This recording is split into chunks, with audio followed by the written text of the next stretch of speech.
ফলের মাধ্যমে পানির ব্যবস্থা করে দিও, তুমি ঘর বাড়ির ব্যবস্থা করে দিও তোমার কুদরতির মাধ্যমে। আল্লাহ তাআলা দোয়া কবুল করলেন। আল্লাহ তাআলা তাদের জন্য সমস্ত কিছুর ফয়সালা কবুল করে নিলেন। এক পর্যায়ে হযরত ইসমাঈল আলাইহিস সালামের ওই রেখে যাওয়া পানি এবং খেজুর, ওই রুটি পর্যন্ত সমস্ত কিছু শেষ হয়ে যায়।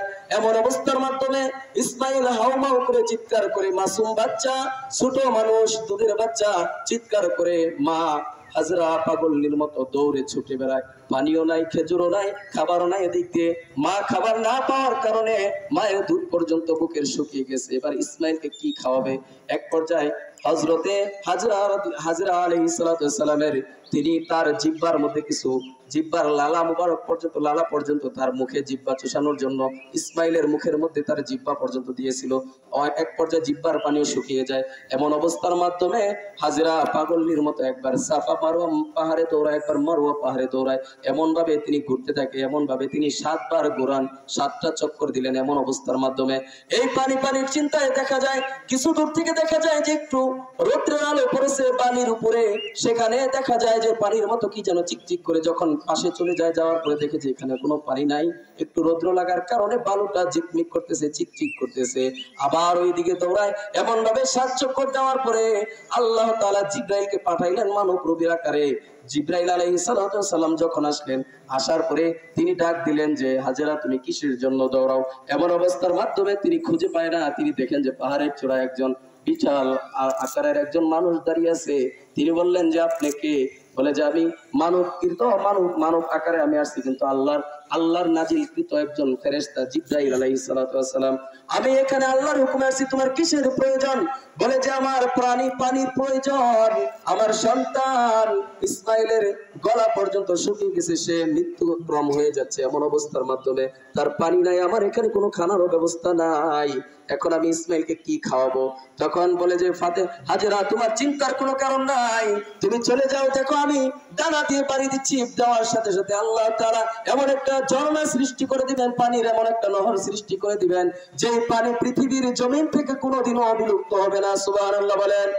এমন একটা পবিত্র পানি, সেই পানিটা কোনোদিনও এই দুনিয়া থেকে কোনোদিনও শেষ হবে না।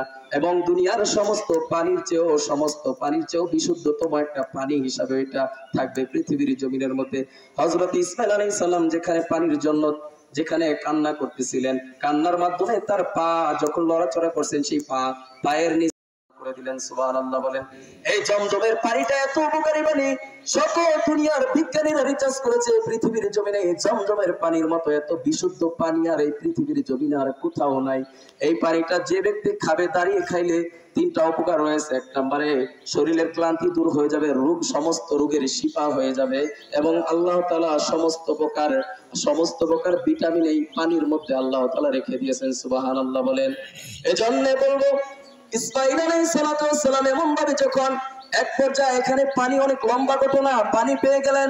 এক পর্যায়ে এখান থেকে সিরিয়ার লোকেরা যখন ব্যবসা বাণিজ্য করে যায়, তখন তারা এক সময় পানি প্রয়োজন হলো। তারা এসে বললেন যে আমাদেরকে পানি দেওয়া যাবে নাকি? হযরতে হাজরা আলাইহিস সালাম তিনি বললেন, পানি দেওয়া যাবে যদি তোমরা এখানে বসতি করে থাকো। এরকম ভাবে ওই জমিটা আবাদ হয়ে গেল। কোনো মানুষ ছিল না, এখন মানুষ হয়ে গেছে। এখন অনেক মানুষের বসবাস। কোনো এখন জংলাও চলে গেছে, জংলাও নাই। অনেক জংলাও ছিল, জঙ্গলও এখন নাই। এগুলো সবকিছু আস্তে আস্তে বিদায় নিয়েছে। হাজরা আলাইহিস সালাম কিছু ফসল আবাদ করে, এগুলো দিয়ে তিনি চলেন, এগুলো তিনি খান, এগুলো আবাদ করে তিনি চলেন।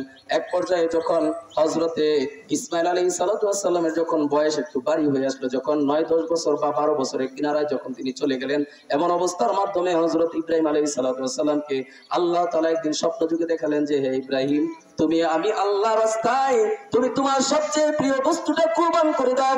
যখন এরকম ভাবে বললেন, ইব্রাহিম বুঝতে পারেন নাই। 8 তারিখ জিলহজের রাতে তিনি স্বপ্ন দেখলেন। তিনি বুঝতে পারেন নাই এই স্বপ্নটাকে বলা হয় ইয়াউমে তারবিয়া, বলা হয় সন্দেহের স্বপ্ন, সন্দেহের রাত্রি। এই সন্দেহজনক স্বপ্ন তিনি দেখলেন। আবার দ্বিতীয় দিনে তিনি একই স্বপ্ন দেখলেন। দেখার পরে দ্বিতীয় দিন তিনি প্রায় 200 উট বা 100 উট তিনি কুরবানি করে দিলেন আল্লাহর রাস্তায়। আল্লাহ তাআলা আবার বলতেছেন, ইব্রাহিম তুমি আমার রাস্তায় তোমার সবচেয়ে প্রিয় বস্তু কুরবানি করো। এমন ভাবে যখন বলতেছেন তখন ইব্রাহিম আলাইহিস সালাম তিনি চিন্তা করলেন যে আমার প্রিয় বস্তু তো আমার উটটা, আমার প্রিয় বস্তু আমার দান খয়রাত, আমার প্রিয় বস্তু। আল্লাহ মনে হয় আমাকে আবার পরীক্ষায় ফেলবেন। আমার প্রিয় বস্তু একমাত্র আমার সন্তান ইসমাইল আলাইহিস সালাম। আল্লাহু আকবার বলেন। যে ইসমাইলকে আল্লাহ তাআলা মনে হয় ইঙ্গিত দিয়ে ইশারা দিয়ে আল্লাহ তাআলা এটাই বোঝাচ্ছে। এমন এক পর্যায়ে ইসমাইল আলাইহিস সালামকে কুরবানি দেওয়ার জন্য যখন আল্লাহর পক্ষ থেকে হুকুম এসে গেল, ইব্রাহিম আলাইহিস সালাম দেরি না করে সঙ্গে সঙ্গে রওনা হলেন। গোপনে একটা রশি একটা ছুরি নিয়ে নিলেন, সেই জায়গা থেকে কোমরের মধ্যে এগুলোকে গেঁথে নিলেন বা বেঁধে নিলেন। এগুলো নিয়ে যখন চলে গেলেন সেই বাড়িতে, সেখানে রেখে এসেছিল অনেকদিন আগে তার স্ত্রী এবং দুধের শিশু ইসমাইলকে। এমন অবস্থার মাধ্যমে যখন ওই জায়গার ভিতরে গিয়ে যখন তিনি পৌঁছাইলেন, জায়গাতে যাওয়ার পরে তিনি তার মা হাজেরাকে বললেন যে হাজেরা, তুমি তোমার সন্তান ইসমাইলকে তুমি অতি তাড়াতাড়ি সাজিয়ে দাও। আমি ইসমাইলকে নিয়ে আমি মালিকের দরবারে দাওয়াতে যাব। সুবহানাল্লাহ বলেন। যে আমি মালিকের দাওয়াতে যাব, তুমি অতি তাড়াতাড়ি সুন্দর করে গোসল করে তুমি সাজগুজি করে তুমি ইসমাইলকে আমার হাতে দিয়ে দাও। এতদিন পরে গেছে বাবার সাথে সন্তানের মুলাকাত, কত মহব্বতের বিষয় হয়েছে এখানে, কিন্তু এখানে কোনো মহব্বত নয়, শুধু আল্লাহকে সন্তুষ্ট করাই হলো ইব্রাহিমের কাজ। কথা ঠিক না ঠিক? এজন্য আল্লাহ তাআলা নাম দিয়ে দিলেন ইব্রাহিম খলিলুল্লাহ, যাকে আল্লাহর খলিল বলা হয়, আল্লাহর বন্ধু বলা হয়। হাবিব শব্দের অর্থ হলো সবকিছু চিনিয়ে সবকিছু দিয়ে দেওয়ার। খলিল শব্দের অর্থ হলো আল্লাহ তাআলা সবকিছু খলিলের কাছ থেকে সবকিছু ছিনিয়ে নেয়। এরকম ভাবে যখন ইসমাইলকে বললেন, ইসমাইল আলাইহিস সালামকে সাজিয়ে দেওয়ার জন্য বললেন, সাজিয়ে দিচ্ছে। এমন অবস্থার মাধ্যমে মিনা ময়দানের দিকে নিয়ে যায় কুরবানি করার জন্য।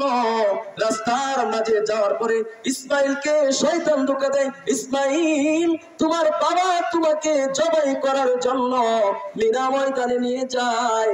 ইসমাইল আলাইহিস সালাম বলেন যে আব্বা, আমাদেরকে শয়তান ধোঁকা দেয়।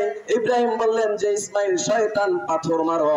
ওইখানে ইব্রাহিম আলাইহিস সালাম ইসমাইল আলাইহিস সালাম সহ শয়তানকে পাথর মারলেন, 3টা পাথর মারলেন। এরকম ভাবে আল্লাহ তাআলা বললেন, ফেরেশতারা তোমরা সাক্ষী থাকো কিয়ামত পর্যন্ত। হাজেরা এবং ইসমাইলের ঘটনায় যেখানে তারা পানির জন্য দৌড়াইলো, আর ইব্রাহিম ও ইসমাইল যেখানে পাথর নিক্ষেপ করলো, কোন হাজির হজ ততক্ষণ পর্যন্ত কবুল হবে না যতক্ষণ পর্যন্ত তারা এই নমুনাটা কায়েম না করবে। এটাকে যারা হক আদায় না করবে, এই কাজগুলো যারা না করবে হজে এসে, তাদের হজ কিয়ামত পর্যন্ত কবুল হবে না। আল্লাহ তাআলা এটাকে নির্ধারণ করে দিলেন সেই সময় থেকে। যখন ইব্রাহিম আলাইহিস সালাম ইসমাইলকে যখন নিয়ে চলে যায়, এমন অবস্থার মাধ্যমে মিনা ময়দানে যখন নিয়ে যায়, বাবা সন্তানের করুণ দৃশ্য। এমন অবস্থার মাধ্যমে বাবা তার সন্তানকে একটু চেক করার জন্য একটু বলল যে দেখি কেমন বাবার কেমন সন্তান। বাবাকে সন্তানকে বাবা বলল যে ইসমাইল, আমি তোমাকে ইয়া বাতিফাল মা তোমার, যে ক্বালা ইয়া বুনাইয়া ইন্নী আরা ফিল মানাম আন্নী আযবাহুকা ফানজুর মাযা তারা। ইসমাইল, আমি তোমাকে দেখলাম স্বপ্ন যুগে, তোমাকে আমি জবাই করতেছি, তোমার কি মতামত? ইসমাইল বললেন, ছোট্ট শিশু, আল্লাহ তাআলা এমন প্রজ্ঞা তাদের ভিতরে, এমন হিকমত কৌশল ঢুকিয়ে দিয়েছেন,